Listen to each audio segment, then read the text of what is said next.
ಇವಳ ಸಿಂಧೂರದ ಸಿರಿಯ ನೋಡು, ಇವಳ ಸಿಂಗಾರದ ಪರಿಯ ನೋಡು, ಇವಳ ಮಂಗಳ ಮಾಂಗಲ್ಯ ನೋಡು, ಇವಳ ಭಂಡಾರದ ಭಾಗ್ಯ ನೋಡು.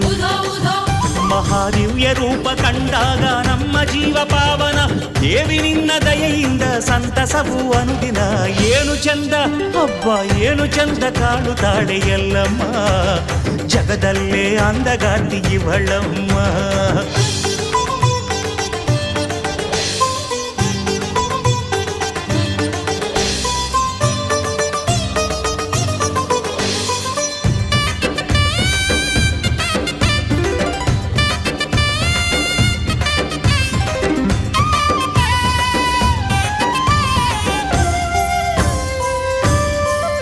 ಇವಳ ಕವಡೆಯ ಸರವ ನೋಡು, ಇವಳ ಕರುಣೆಯ ಕರವ ನೋಡು,